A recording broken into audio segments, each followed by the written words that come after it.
You may now begin your presentation. Hello, from John Brown University. My name is Thea, and I'm from Wichita, Kansas. Buenos tardes. My name is Claudia, and I'm from La Ceiba, Honduras. My name is Chrissy, and I'm from Springfield, Missouri. My name is Jake, and I'm from Little Rock, Arkansas. We at JBU approach our work in 3 stages, which align with the judging criterion. In stage 1, our projects start with a thorough needs assessment, which may include interviews, surveys, field observation, financial analysis, or lab tests. Then we execute. We apply ourselves to develop entrepreneurial solutions, and we work diligently to implement them. In the final stage, we're measuring results with prudent attention to long-term sustainability.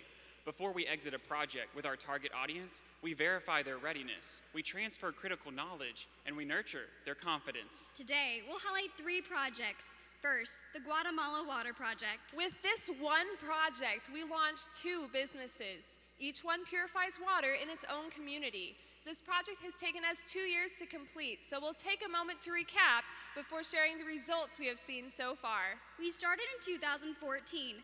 Lucy, our project leader, and 2 professors visited 3 communities in Guatemala. Our needs assessment included water contamination tests, in-country group interviews, and community mapping. We learned that water in each of these communities contained chemical and biological contaminants. In addition, people generally didn't understand health and hygiene. Consequently, adults and children alike suffered from chronic, debilitating illnesses. Clean water is available, but costs between $1.30 and $2 for a 5-gallon jug, not affordable for most living in these communities. Based on our decision criterion, we selected 2 of the 3 communities, Champoyap and San Bartolo. Then we began 2 simultaneous installations. In each community, local leaders selected 1 site manager. Then our 2 teams helped those site managers select support staff. And that's where Ronnie entered the picture. He was hired as a salesman. We spent over 60 hours on Skype, walking alongside the groups and guiding the discussion as they made their own decisions on business model, budgeting, pricing, and marketing. Our peers in engineering helped select an effective purification technology, and we purchased the systems using donated funds. That's where we left off last year. So this year, our 2 groups made final preparations and traveled to Guatemala for implementation. We finally met Ronnie face to face. We worked alongside him and the local management teams to install the technology and cover technical training. We conducted Train the Trainer certification classes so that they would be equipped to teach health and hygiene in their own communities. We facilitated final conversations on managing the businesses, and we celebrated by cutting ribbons in 2 communities. At the end of the week, we returned home, confident that the local management teams felt complete ownership of the 2 new businesses. We've directly impacted 6 people, the staffs of the 2 new businesses.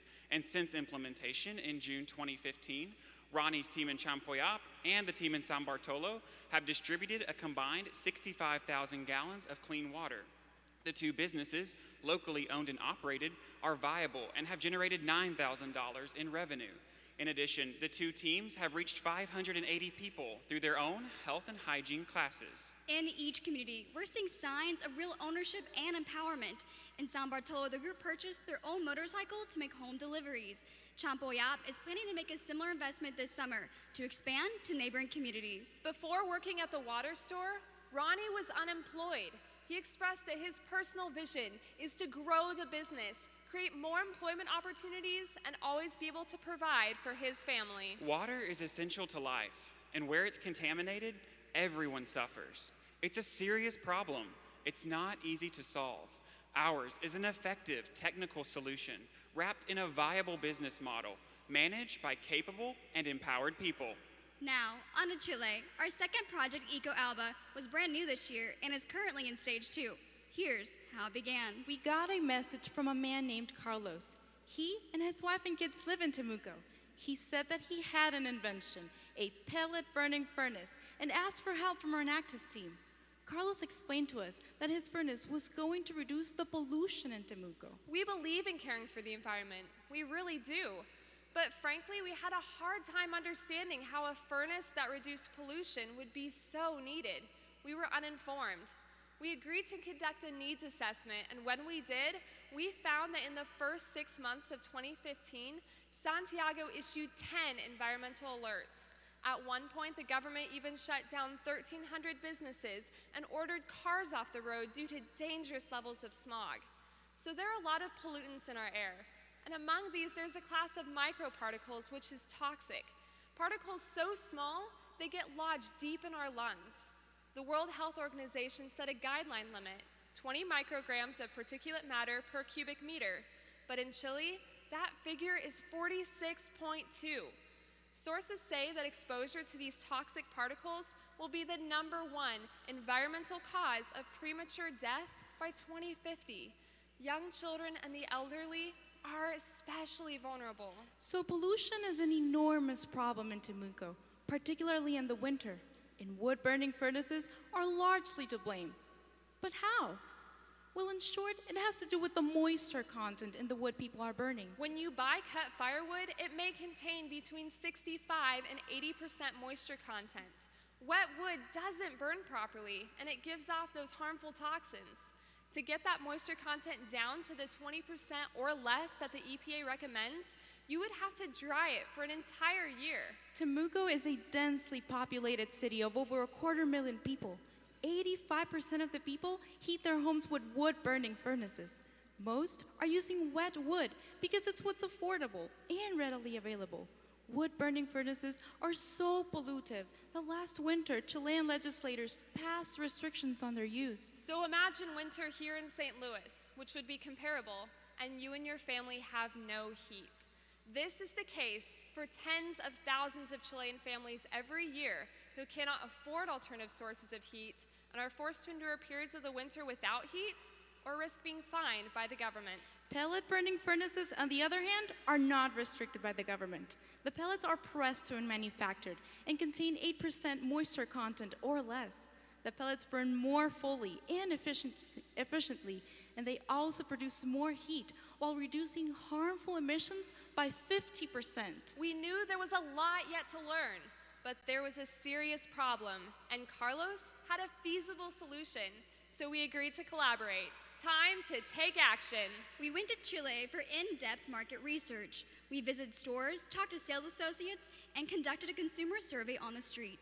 We learned that people view pellet furnaces as a luxury for the wealthy. There's really one pellet furnace widely available, but it costs over $2,000. And the common misconception is that the pellets are also unaffordable. In contrast, Carlos's furnace sells for $430. And while in Temuco, we found that pellet fuel is readily available in local hardware stores and costs virtually the same per kilogram as split wood. Based on our research, we identified young families as our primary market and created a series of ads that will help correct misconceptions that target market beliefs about pellets. When we needed a logo for the business, which Carlos named Eco Alba, we launched an online design competition and had nearly 200 logos submitted by over 30 designers from around the world. 2 weeks later, Carlos had a logo he loved. We've directly impacted Carlos and his apprentice Felipe. Over the last 6 weeks, they have sold 6 furnaces, totaling over $2,000 in revenue, with a gross profit margin of 55%. The biggest obstacle was production time. So we contributed $2,000 so that he could buy equipment to reduce lead time from 1 month to 1 week. His goal is to sell 60 furnaces this winter. And while we were there in March, he told us, As a family, we were thinking of how to develop our product since we had been testing and trying it for a long time.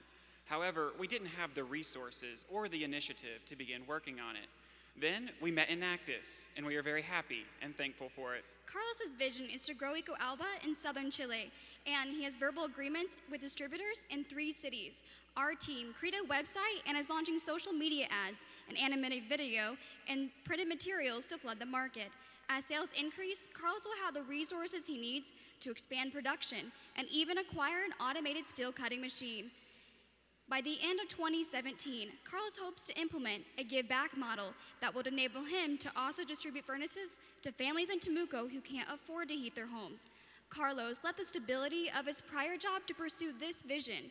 We're helping Carlos build a sustainable business, solving Temuco's devastating pollution problem. now let's head to our home, Siloam Springs, Arkansas. Our third project was also brand new this year and is currently in stage 2. A local news outlet ran a story over the summer. One of the food pantries in Northwest Arkansas had virtually run out of food. We'd done projects related to hunger before. Arkansas is one of the worst states for food insecurity, but we were floored by what we heard. Months later, in November, we visited that food pantry as part of our needs assessment. By that point, the director had bins overflowing with cans of green beans and corn, but we noticed a few empty shelves in the pantry and had to ask. That's my homeless category, she said.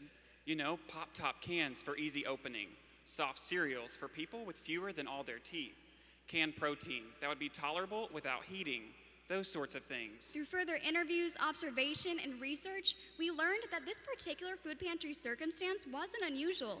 A typical one survives Jurassic seasonal highs and lows. In the summer months, they may not have much of any food. And in the holiday season, when they are receiving donations, they don't have enough of the right variety. You see, food pantry administrators often keep a list of their current needs, but those we spoke with hadn't found a convenient way to routinely communicate those needs with the community. Consequently, food pantries simply take whatever they can get and often end up spending their limited funds to go to the food bank or to the store themselves to fill gaps in inventory. We knew the solution needed to be easy, so the staff of this pantry could continue working to serve the 100 or more individuals and families seeking help each day. Our idea? Yellow Crate, a platform that enables approved food pantry administrators to build shopping lists online with items and quantities needed. Supporters in the community then download the Yellow Crate app so that as they walk into a participating grocery store, they get a notification on their phone alerting them to the urgent, real-time need of a local food pantry. Shoppers pledge to buy items or ignore the alert. Those who do purchase an item drop it in the Yellow Crate on their way out the door. When all the items on the shopping list are pledged, the food pantry administrator is alerted to swing by the store and pick up their donations. We began sharing our idea with food pantries, and they started asking when they could sign up. So we decided we'd better get busy. We knew from the beginning that we had to think about how to fund the platform if it was going to scale. There were a number of ideas, and we ran a few experiments. We learned that beyond a box of macaroni and cheese, we could influence donors' purchasing decisions by showing them pictures of specific items. In small-scale tests, donors typically purchased and gave both item and brand we requested. In the future, one possible funding source could be partnerships with major food companies. We sketched out the user interface of the app and worked on clarifying its core function and flow. Seth, a JBU alumnus, agreed to develop the app in his spare time.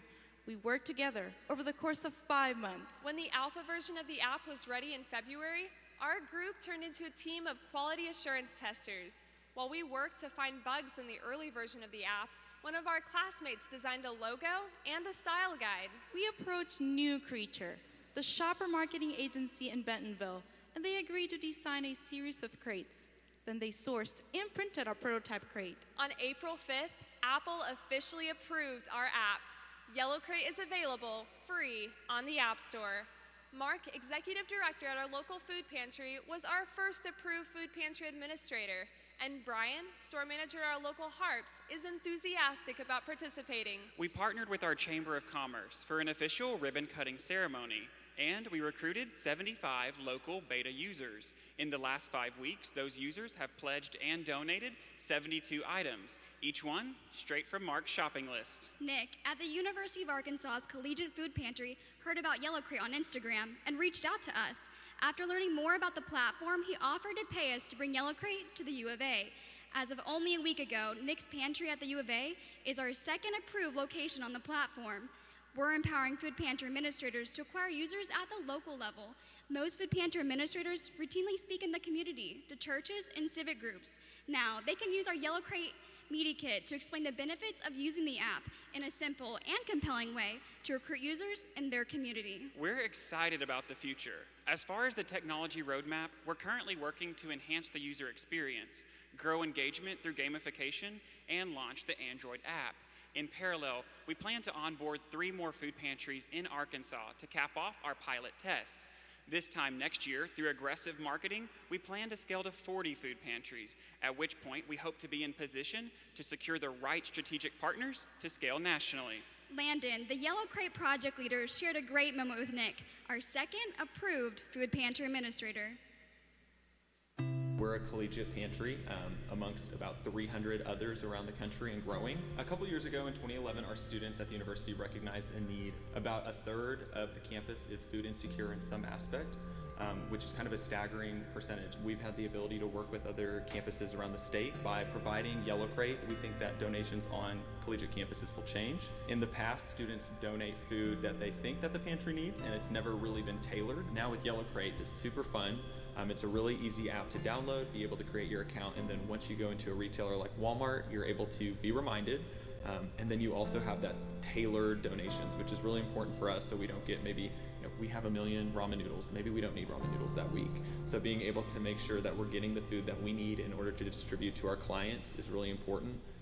We are Naxos John Brown University, a team of 52 students committed to using entrepreneurial action to improve the livelihoods of those we serve. We have identified critical needs in our world and have developed sustainable solutions. Before, contaminated water put thousands of Guatemalan lives at risk.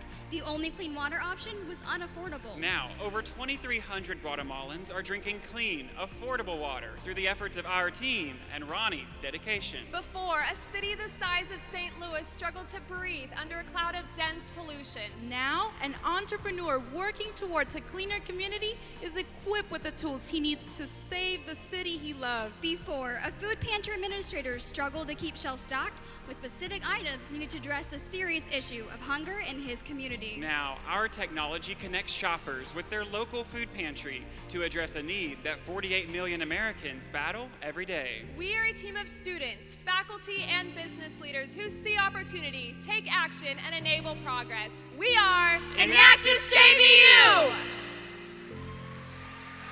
Thank you, John Brown University.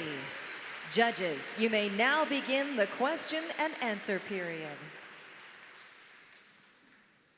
You said that the cost of water was about $2 for 5 gallons. What was the cost of the equivalent size of your water? So the reason we didn't share that in the presentation was actually because both communities use 2 separate business models. I'll talk about San Bartolo. In San Bartolo, we use a health club, what people pay a monthly subscription for health and hygiene education and water. That's about 25 quetzales or less than $4 for an entire month of pure water. And in Champoyap, which is the second community, they actually use a retailer kind of business model, which they actually sell the water to the people in the community, but it's way less, and it's only 80 cents per 5 gallons of water. It sounds like you have a lot of key man risk with Ronnie and Carlos. Do you have any plans to, if they're no longer able to function in those 2 businesses, who takes over? How do you continue? One thing that we look at when we look at the direct empowerment in the communities where we're working, we look for our partners to demonstrate what we've taught them. We want to see that they've actually learned what we've taught. So with Carlos, he has expressed tremendous passion about this business and already has visions to scale it to the rest of his city and to farther in South America. With our partners in Guatemala, we've already seen immense turnover in the leadership team there, and it's still been sustained throughout that. There were actually 3 leaders working with Ronnie, and he's the only one still working there, but he's taking complete ownership of that business, and we fully believe that he has the capacity to take it on himself. As well, because of the local leaders who chose the original site managers, there's still that local leadership even if Ronnie pulls out to elect someone else to take over the business. The combined revenue or sales for the water project was $9,000. What was the combined cost? So the combined cost for total implementation was $50,000. However, all of those funds were actually donated by anonymous donors for John Brown University. As far as ongoing costs, all that includes is actually just the electricity to pump water from the source of water to the water purification machine. That's it as far as marginal cost. I have a 2-part question here. It's around Eco-Alba. One is Carlos's technology patented? Is it very unique in the market? And the second question is, he sold 60 furnaces.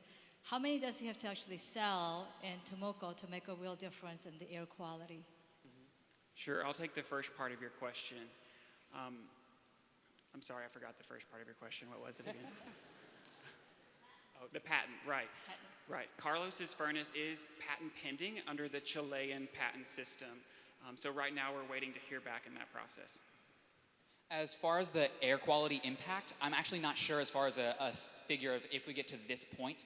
However, one of the largest impacts we're seeing is actually in-home air quality, which that's actually the reason we chose families, which are the most concerned about in-home air quality.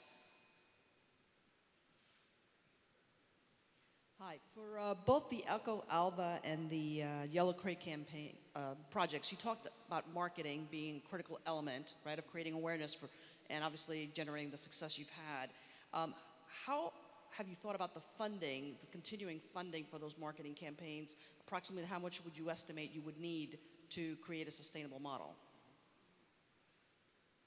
So for Yellow Crate, as far as marketing to the actual food pantries, our aggressive marketing strategy will actually just be talking to those food pantries, and that's really important to us because we want to actually get to know about the food pantries. For the Collegiate Food Pantry at University of Arkansas, we had a long conversation about how this is their project, right? We're just giving them a tool to succeed. So we would actually want to interview them, and so our aggressive marketing strategy wouldn't include a large expense for marketing to the actual food pantry. And then as far as them marketing to users, we empower them with a video that we've produced and also just some promotional materials that they would use. So they'd actually do that on a local level by explaining Yellow Crate in their presentations they're already making. And for Eco Alba, we found that the marketing will be very inexpensive. During our time in Chile over spring break, we discovered that the primary form of communication in Chile is Facebook. And so we're targeting Facebook ads, and then we've also already created a website for them. So we don't think it will be very expensive.